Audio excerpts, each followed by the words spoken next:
Hello, how you guys doing? Welcome to the Messy Sweet Spot. I'm your host Gigi, and today we have a special guest brought to us by the Lionel B Show. He has a great YouTube channel, and he interviews quite a few guests that have interactions with Diddy. When I tell you this lady, she speaks nothing but the truth, and she tells us her encounters with Diddy. Yes, she was a model, and she has a lot of interaction with Diddy, and she is opening up and telling her truth. I hear she has been in talks with Miss Tasha K, and also she was a part of the court system, and the things that she is telling us, wow, it's so unreal.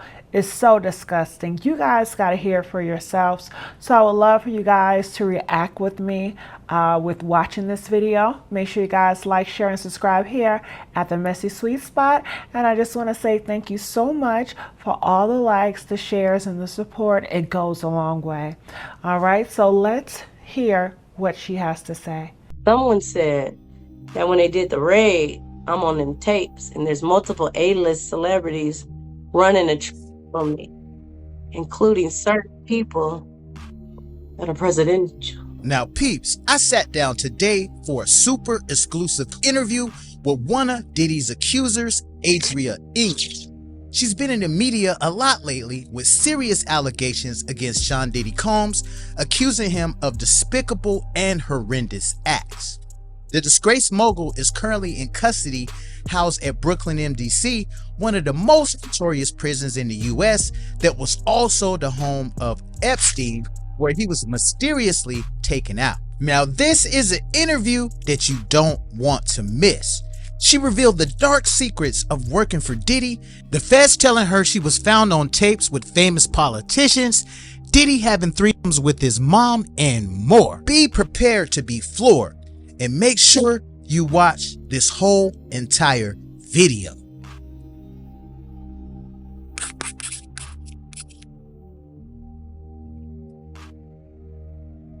How did you initially come in contact with Diddy? Okay, it's a cute story. I'm from California. Prior, I had never been on the East Coast in my entire life. I had never been to Florida. I had never been to New York, nowhere on the East Coast. And a guy I was dating, Anthony Gallo, he's from Cali. We were both from Cali. He got an opportunity. He got scouted by a guy in LA who was a reputable scouting agent. It was initially Wilhelmina Models. And so they gave him the opportunity to come to New York for an audition. When he went out there, he ended up getting a lot of callbacks, but he was back in LA. And they said, well, you know, you're getting all these callbacks, but if you're going to model for real, we need you out here. So he had never been on the East Coast either. So he was like, and at this time, my family had found out that I had did adult movies. Now, mind you, I had an ex-boyfriend, Jake Steed. He was my boyfriend at first, and he manipulated me into the adult film industry. I only did 8 movies in a 6-month period of my life in the year 1999, but those 8 movies in 6 months follow me to this day. And I signed a residual contract, and Jake Steve been collecting all the money. He done put me on Pornhub. I'm everywhere. And they said he hiding out in South America. He been collecting my money the last 20-some years. I'm the one that gave Ray J and Kim Kardashian to connect. If you look at the production team, you can see we have the same production team. You see mine was filmed first. Me, Ray J, Brandy, we all grew up in the same church, Church of Christ. Brother Norwood, their father is my vocal coach. So that's how we already knew each other. But they got famous with theirs because Kim Kardashian had a little bigger of a name because of her dad. So when Anthony got scouted, we ended up, my family had found some member of our church, my church from 9 years old had found out I did adult movies. They brought it to the minister who brought it to my parents. And when I came home from work, I was working as a telemetry technician in the critical care unit at Hoag Hospital in Newport Beach. And when I came home from my shift, my parents had it on the big screen. Me with a it in my mouth. No. Your parents had that on? The valedictorian, literally. The sheltered one from the suburbs who had never even had sex before in their knowledge. You know, the innocent one, their love child. on the big screen with it. So when I shame my family like that, What was that like walking into there and seeing that on the screen? it was the worst day of my life. I still feel the memory, and it haunts me the same way Diddy haunts me to this day. I can still remember the way I felt, how my parents looked at me, you know. And then so when Anthony got the opportunity to move to New York, I was like, man, hell yeah, because I did the movies in '99, but they didn't find out until 2004. And that was the same time Anthony got asked to move to New York. So I said, man, I'm going with you. And then when we got out there, Anthony was going to go see whatever. He ended up getting an audition with Ford Models, and then Ford signed him. That was Cassie Ventura's same agency. And so we were from Cali, and we had an apartment in the middle of Manhattan. So all the models in between their go-sees and their auditions would come hang out at our apartment. And we had the weed, and that's when weed was hella illegal. So we was from Cali, we had the weed. Anthony looked good. I was working at Larry Flynt's Hustler Club, so I was already the hottest stripper because Manhattan is only 11 miles, about 13 miles. I'm from Cali, the West Coast. All the East Coast people grew up together. They don't know me and Anthony like that, so they're intrigued. I look good, he look good. It's 20 years earlier. I'm 46 right now. I'll be 47 in January. So imagine me in my 20s, you know what I'm saying? Body was extra banging, and even now, everything's real, butt real, lips real, nose real. I've never had a million behind me, so just imagine that. So tell us a little bit more about how you guys actually got into doing these Diddy parties and him propositioning your dude. Anthony is signed to Ford Models. Cassie is coming over to our apartment, hanging out. We're all friends. We actually started. Oh, you was hanging out with Cassie? Yeah, she would come over our apartment too, because her and Anthony were both signed to Ford Models. We were convenient right there in the middle of the city. So in between your auditions, your casting, you would come smoke weed and hang out at the bomb couple from the West Coast. You know what I'm saying? We had the doorman building. We was popping, and so so we all had our own private stories of because you know, East Coast music was a soundtrack to our lives. You know, from the West Coast, like we was fans of everybody: Mary J. Blige, Biggie, 112, Craig Mack, Mace. You know, Black Rob, you know, Dirty Money, Diddy, you know, everybody, you know. Lil Kim, shout out to Lil Kim. I got to meet her with T-Pain. She's very nice. She was very nice to me. So when we got there, we all had our own, like, when me and Anthony got there, we had our own vision of what we would do if we ever met these certain people, Jay-Z, Diddy, and all that. And then Cassie did too. Her and Anthony were inspiring models. And Cassie wanted to sing and stuff. Anthony, he just more wanted to model, smoke weed, look good, get his dick sucked type shit. Cassie, she wanted to model, but she wanted to sing. She wanted to be an entertainer. And so we all had dreams to meet Diddy. So then fast forward, Anthony ends up getting called to audition for Diddy for the Sean John campaign. So he never invites me along to his auditions or his go-sees, but this particular day he invited me because he knew I was a fan. Like, he knew I was gonna be mad he went to the damn thing and you didn't take me, you know what I mean? Because I you know, wanted to meet people and stuff. I was already a dancer. I was already moving and shaking. I already had a gang of athletes and whatever, but the music industry, because I rap and sing, that's where I wanted to get into. So long story short, we sitting in the waiting room, and one of his homeboys that frequents our apartment comes out of the thing, and he's looking mellow mad, like, shh. And so low-key, me and Anthony laughing. We like, he must not have booked it. Like, he's salty. Like, we laughing to each other, like, you know. And then they called him. And then when they called him, I'm like, yeah, you got this, my nigga. Like, you know, I'm dapping on you. And then that's when two-way pages was out. So when they called, I flipped my two-way up. So I'm on my two-way lining up some money for later on. All of a sudden, I just hear, Dad. And the door flew up, and it was, I'm like, what? And like, Anthony is a very good looking guy. His mother is, you know, African American black lady, and his father is an Italian man. And actually, the wine, Gallo wine, that's his family. And allegedly, his dad got like basically shunned from his family for choosing up on a black woman. And he went on to have a few kids, and all of them are boys, and they're all very good looking guys. But his dad chose to be poor to follow his heart and be with a black woman. And so allegedly, his dad still to this day rides a bike in Northern California. He's from Northern California. He had moved down to LA. And so even though he was a good looking guy mixed with black and Italian, he wasn't no punk. Like, it wasn't no gay in him, it wasn't no, bitch in him. Like, he was like a thug, but he a pretty boy. So like, I guess they underestimated him, thinking that because he was so good looking that he go that way.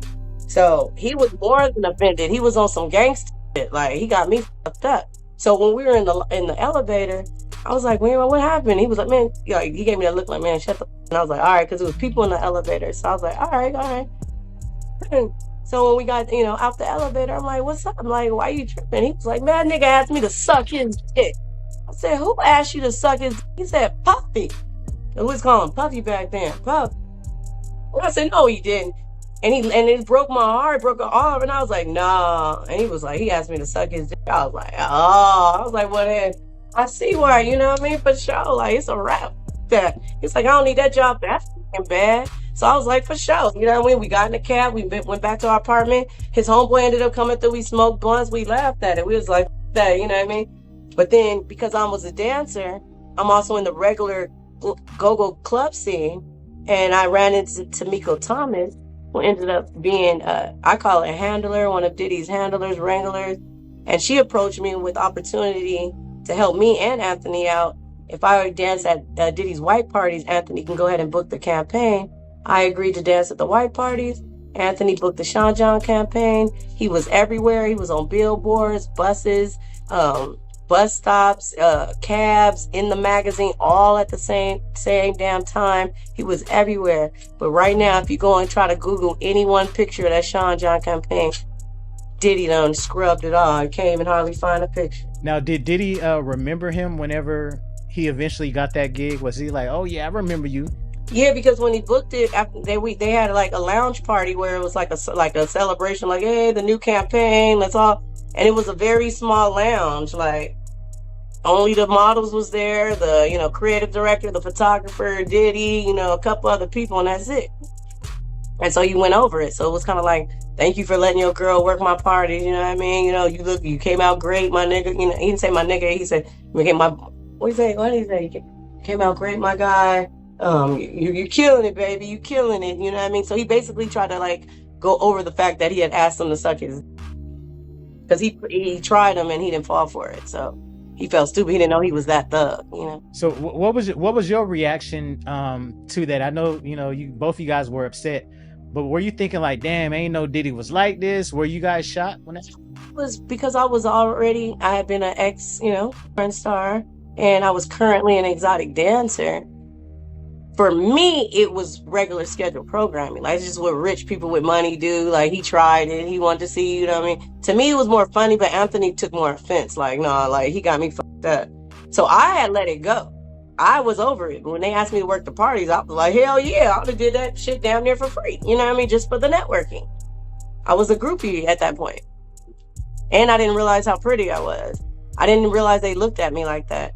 And I extra didn't know that Diddy had gotten word of my former career in the adult entertainment industry that I was manipulated into by an ex-boyfriend that I only did for 6 months out of my life, that I wasn't trying, I didn't have aspirations to be a P-star, none of that. I got manipulated into it so somebody could basically get my residuals and be basically caking off of me the last 20 plus years. I was very sheltered, naive. My parents were from LA, and so they raised me in the suburbs because they didn't want me to experience anything they saw growing up in the hood. And so when I went to Long Beach State and they put me in the co-ed dorms, to the left were the athletes and to the right were the girls who were stripping to get through school, because they were all from LA, Compton, and Long Beach. I'm from Chino, California, a little nerdy girl with valedictorian. So when they were stripping to get through college, I kicked it with them. And that's how I ended up with Jake Steed. And he saw the innocence and naiveness in me. He got me to do their movies. And then when Diddy found out about it, they used that against me. And he viewed me as somebody that was sexually exploited, worthy. And yeah. And he played on my heart. It's called coercion of the heart. When I told him that I rap and I sang, and he said I was dope. And he said he was going to bring me and I had a girl group out. Like, I'm the Beyonce of my group. They even told you that I was the dopest one. And it's called coercion of the heart. And he played on the fact that he knew I liked to rap, sing, and perform.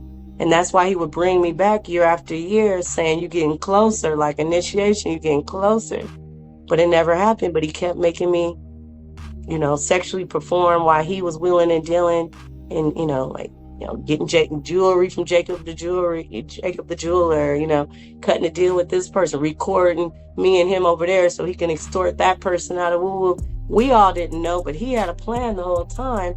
And that's why he made people sign NDAs that said, you can't talk about what we went through until 20 years after I died. But I never signed that. Aubrey O'Day and Danity Kane and them, they got hit with that. I was already out the game. I was done from 2004 to 2009.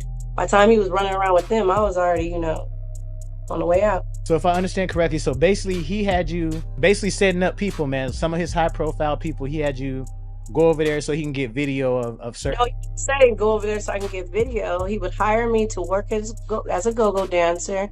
They had 3 stages, you know, positioned throughout his mansion. It was where he lived. It was his residence. It wasn't a club. It wasn't a lounge.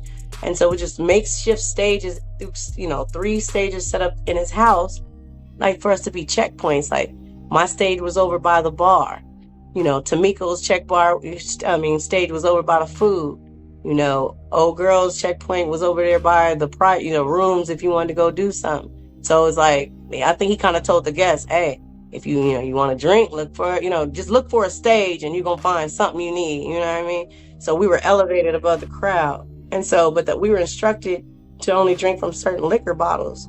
It's the girls' champagne, it's the guys' champagne. Girls don't drink the guys' champagne. Girls don't drink the boys' champagne. And all the champagne was laced with ketamine, like horse tranquilizer, ecstasy. That's not allegedly. We were all doped up. And to this day, I believe we all, and I know I do, have a chemical imbalance. Like whenever I drink anything, it could be 1 glass of wine, all of a sudden I'm a stripper, I'm a P-star, like in my mind, I just black out and I'm that. I'm She Diddy. Oh, wow. You know, Orlando Brown running around like I'm Puff. He not really acting like it to everybody else, everybody looking like he want attention, like he wilding, like, but it's something about when he drugged you that he stood over you, like infusing himself into you while you laid there unconscious. And it's like it became a part of you. Because after a certain amount, they started calling me She Diddy. They're like, man, she act like Diddy. She just like Diddy. And hence, I've been She Diddy for the last 20 years. So I feel Orlando when he be like, man, I'm Puff. It's nice to meet you, I'm Puff. Because when we get faded, like, it's like he come out in us, like, and that's forever. That's why it's haunting us to this day. How do you think he was able to, but besides all the things you guys were laced with, you think he put maybe his DNA or something kind of strange into that concoction? Yeah, the reason why he liked to take, we have a chakra in our anus, guys and girls, and your chakra is a pathway to your soul. So because he's working for Lucifer, his goal is to take souls to hell. So that's why straight men, he wanted to turn them gay. Even if a gay man was gay, he wanted to make him be a pedophile and be with a minor. His thing was to take the soul. So that's why after a certain amount of time, he would make an announcement like, you better go on home because, the party really about to crack now. And all of a sudden, everybody's demon would come out. And that's on God. Like, have you ever gotten like so faded or drunk where your body is doing stuff, but in the morning you have literally no recollection? Like, if it ain't from your homeboy showing you it, like, man, I recorded you, nigga. If it wasn't for him showing you, you would swear up and down you didn't do that shit. But then when he show you the video, you're like, what the? I jumped in the pool. I don't even know how to swim, my nigga. What? Like, I don't even remember that bitch. Like, what? It was like that. That's that blackout drinking. But he had imagine everybody blacked out though. It doesn't matter if you a celebrity or. That's why J-Lo left the country. He had her sticking bottles and stuff up in my homegirl. She was only 11 years old. She the girl that they put on the private jet. They her with the jelly beans. They put on the private jet. They took her to the studio in New York and then had the nerve to dress her up in a D&G sweater, do her hair, put makeup on her, and take a picture like a trophy. She only 11 years old in that picture, and that's not allegedly. And then the same girl, J-Lo was messing around with. Man, there's so many. I drop names on the neck, man. We talking about Diddy right now. But And then that's the same girl that in the magazine is laying on the table butt naked with fruit and food and stuff off of her, and we all eating off of her. I sucked the strawberry off her. She 14 years old laying on that table. She had a body like a grown woman. You don't think anybody's looking at that thinking that's a kid laying there. You're assuming it's a grown woman. So he made everybody be with a minor, you know, against your will, and he recording the shit. Same girl needed to do a number 2 on stage. She performing. She told him, I need to go off stage. I need you to bathroom. He told her no. She ended up shit on stage. It was a went everywhere. And Denzel Washington grabbed up his wife, mobbed up to Diddy, and was like, man, you don't respect nobody. Had to run up out there.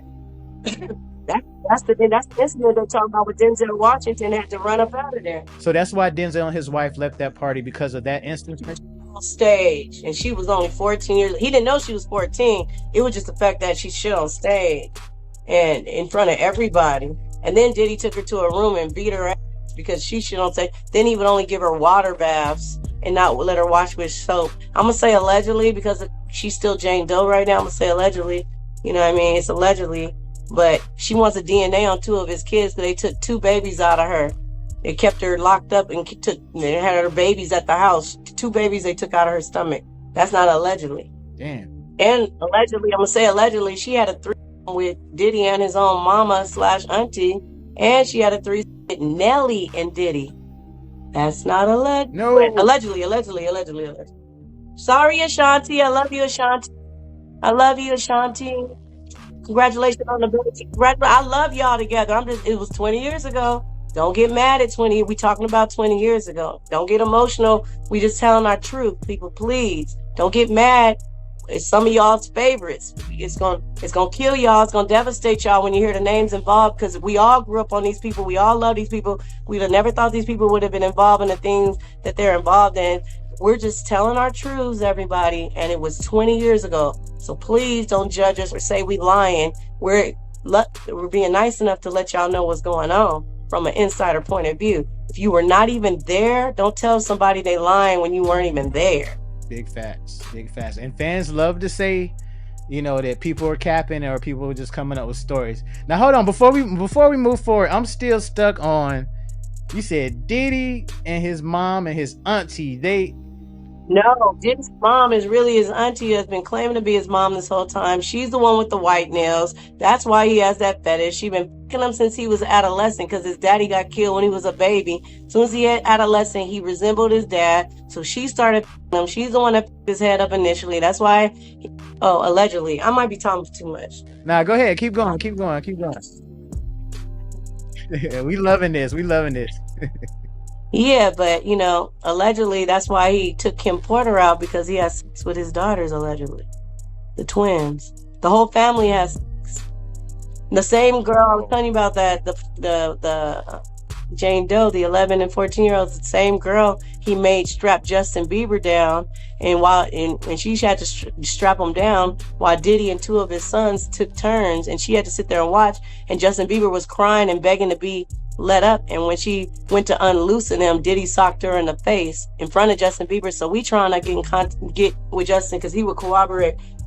Allegedly, Justin, get at me, Justin. We be confidential. We ain't gotta tell the press, nobody. Holler at me, Justin. I'll put y'all together. She was there, you was there. I was already out of it. She told me that story, but Justin, I got you. Damn. Also, you saying Diddy and Nelly was in bed together? He had a threesome with Diddy and Nelly. Yeah, it's the same Jane Doe. This Jane Doe was around from 11 years old to about 15 years old. Had bore 2 kids. I'm not going to say which one she believed are hers that he's been raising. You know what? On a side note, where is the white girl? Where's the white girl that he adopted? I got asked about that today earlier in the interview. I think her name is Ava Combs. Where is she? They said, the twins are staying with one of Kamara's friends, or Kim Porter, whoever. The son's been in New York and back and forth to LA. Where's the white girl that they was online bragging and proud that they saved her life and everything? Where is the white girl? She done disappeared. I'm gonna call her the white girl. Shout out to my white. Exactly. Ava Combs. White. I love white people. I'm white. It's white in me. Where's Ava? Everybody, can we do a campaign? Everybody, hashtag where's Ava? Where's Ava? We need to get some shirts made too. Hey, where's Ava? Mask, all that. Booty shorts, we can twerk to it, all that. You know what I'm saying? I got it. Man. That's to be continued. Boy, you done gave us some jaw-dropping information so far, man. This is whoa.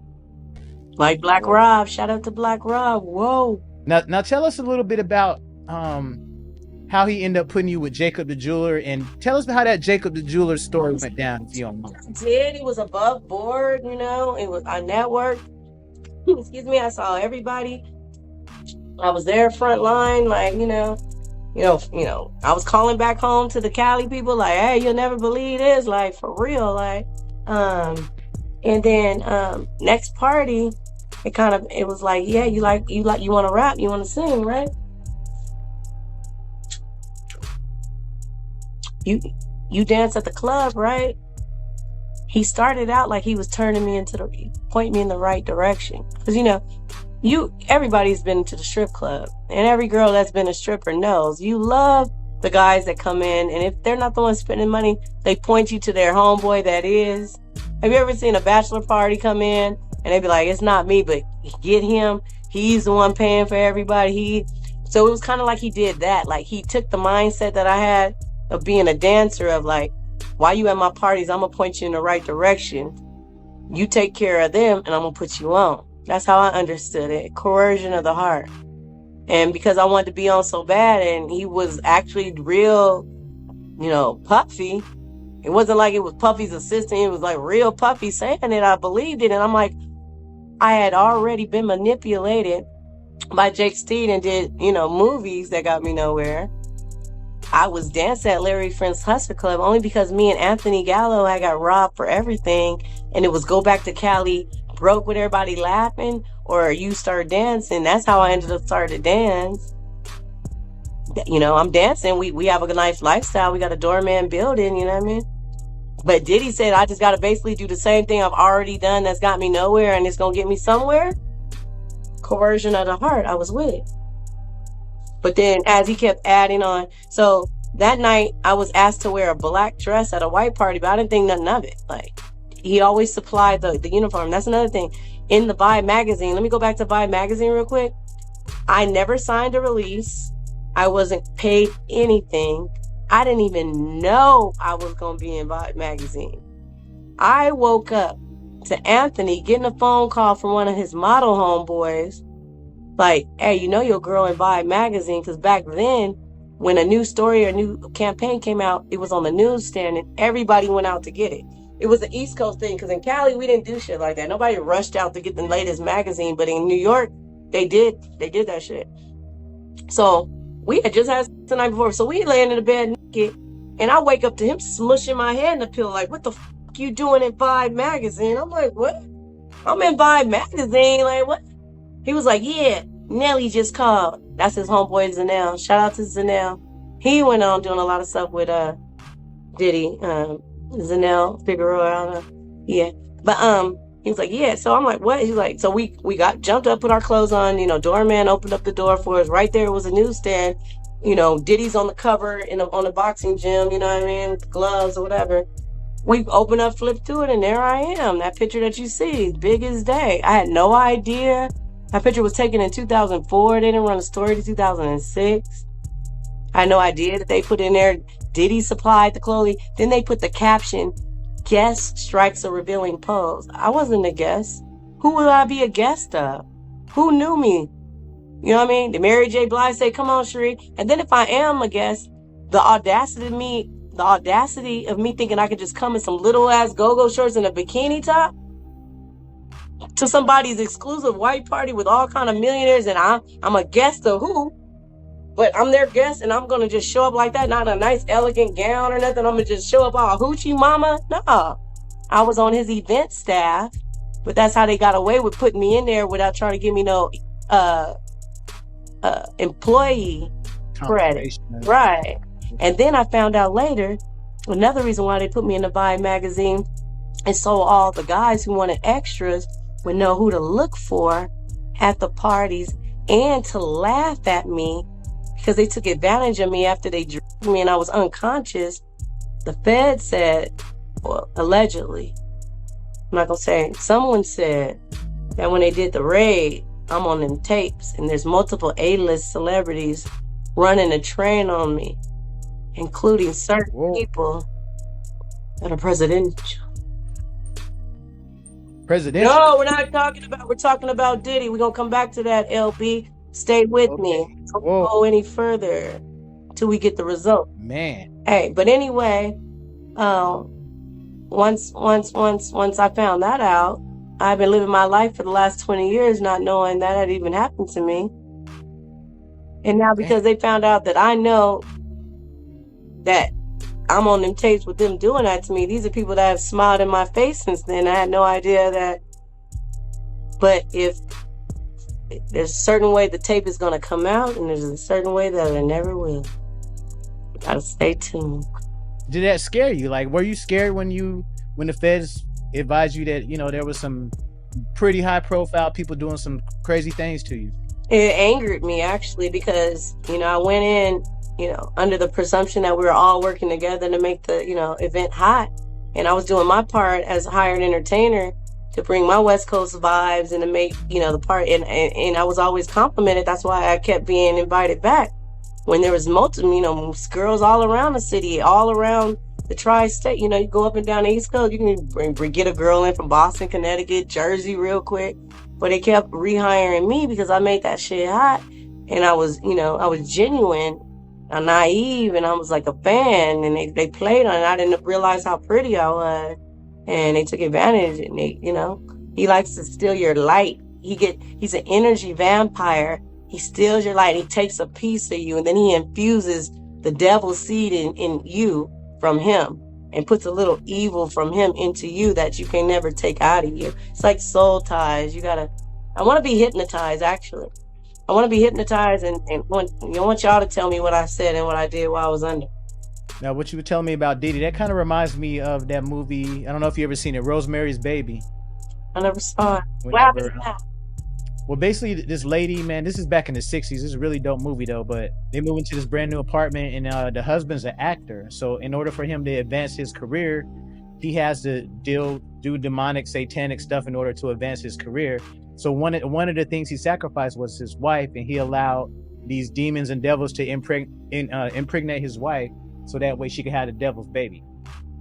And that's what's going on within the Hollywood and the music industry, and that's why, you know, people are leaving the country and everything, because that's what they do, is practice in satanic and demonic activity. That's why when they're blessed with the highest status, the most money, the best cars, the best food, the best everything, they choose to spend their time on a daily basis doing evil, not doing good, not going around to the homeless shelters for single moms, the single mom shelters, and saying, I'm gonna pick 3 women who ride the bus every day, who got 3 kids or more. 3 women getting cars today. That's what I'm gonna do when I get my money. I'm gonna wake up and go to the women's shelter, and they say you have a good report, and you ride the bus every day to get to work, and you paying your kids daycare and all that. You get a car. You get a car. You get a car. Just, I don't want no press. You won't even know I did it. I don't want to wake up every day doing shit like that. A Gucci bag. I don't need a bag to fix my teeth. My teeth already straight. I need a bag to fix my streets and to save souls. That's my goal. As I look back on it, and now everything is coming out, you know, I would almost say Jacob might be a victim himself, because, you know, he already did that time back then for helping laundering that money. That's not allegedly. He did time. So now he's back in a twist that involves, you know, Diddy and his association, and his wife was there that night.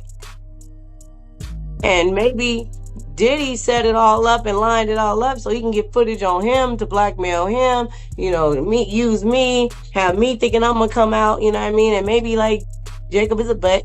You know, it did go down. My dress was flipped up. They had me wear a black dress that night when everybody else was wearing white. They put Tamiko in the pink dress. She was the one passing all the money and doing all the back and forth, almost like a handler or a wrangler. And I got an extra $1,000 that night when I did the extras. That's when I thought, okay, if I just do the extras, like, eventually it's gonna be an end to the rainbow, and I'm gonna be home. So was it just 1,000 the whole night, or was it like 1,000 per person, or how did that work? Yeah, I only got 500 to do the go-go dancing. So when it was above board, the first part, I just made $500 plus the experience, networking, and all that. When I did the extras, I got my 500 plus 1,000. But next party was, 3 niggas. And the next party was 7 niggas, and I still was only getting my 500, allegedly. You know what I'm saying? So no extras, no extra 1,000 and any of that. They was just I was getting the extras, allegedly. They was shooting him the $100,000 chain. They was shooting him the keys to the yacht. They was shooting him the penthouse. They was shooting him the awards, while I was sucking in the fucking allegedly. Now, what was your boyfriend's reaction? Because was he at some of those events, or were you just there? He went to a couple, but he wasn't privy, because I didn't tell him. I didn't want him to know I was doing that shit. But if he did know, Diddy and them had told him, and he would just, maybe he had a side deal, but he knew I was in the game. He knew I was a dancer. He knew I was networking. He knew if the money's there, go get it. But he wasn't like pimping me or anything or saying, go get it, He was my boyfriend. Now, with all this information that you're putting out, many people are wondering why would you come out with this information now versus... Well, when I moved back after they jumped me in Harlem in December 2009, I had to move back abruptly to California. After Anthony Gallo was cheating on me with Rihanna and Megan Good and all his model bitches. After Diddy and all them had me jumped in Harlem. After I left Anthony and got my own spot in Harlem, they had me jump through my same Jane Doe I was telling you about. That actual Mark, Diddy's attorney, signed us out because she was in the mental hospital at the same time. And I heard, now that we're back like Voltron connecting, I'm finding out that Diddy's attorney, Mark, doped her up a gang of times because they took her out the country a gang of times, allegedly. But she about to pop out with her name in her lawsuit. So as far as your legal proceedings, where are you at now with your lawsuit? I'm in consultations with new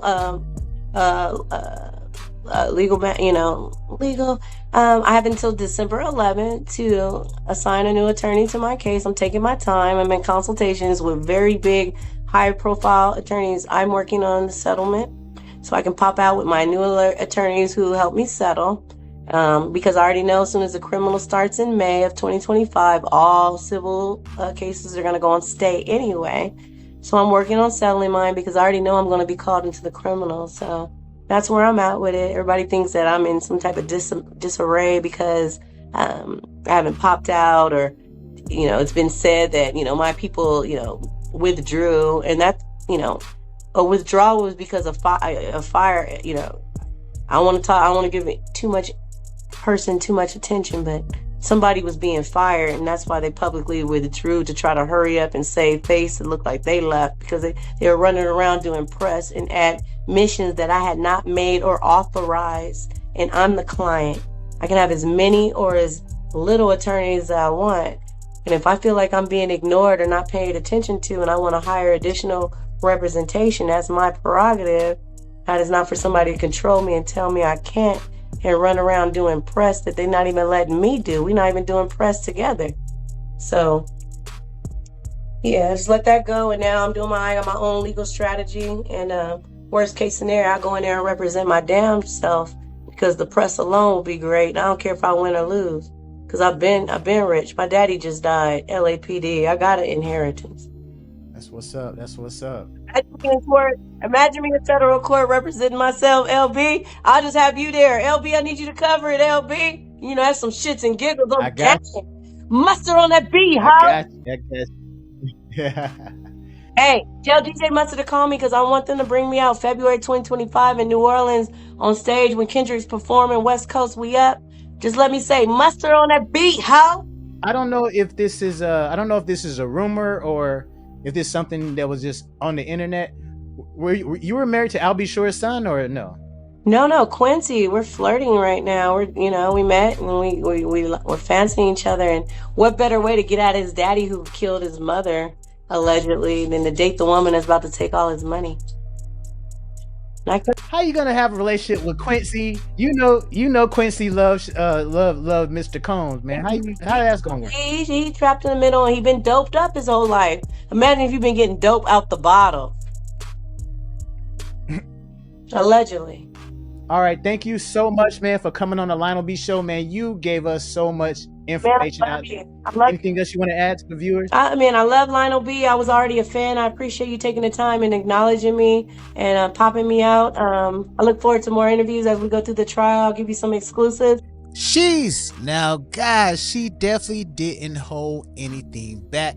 I already promised you guys an exclusive, and guys, we did it. We got one of Diddy's actual accusers on the channel. So I definitely hope y'all enjoyed this interview, man. Make sure y'all don't forget to drop those comments, share this video, share this to all your people, man. Text it out to your people, because there's a lot of groundbreaking stuff that she talked about that hasn't been talked about anywhere on the internet. This is an exclusive with the Lionel B Show. Ooh, honey, it is so much. We learn every single day about Diddy and these victims. I gotta turn it over to you guys, and I want to know, what are your thoughts about this? Do you guys believe her? Do you guys don't believe her? Comment. I want to hear from you. And I just want to say thank you so much again for the likes, the shares, and the subscription. Until next time, I will see you guys again at the Messy Sweet Spot.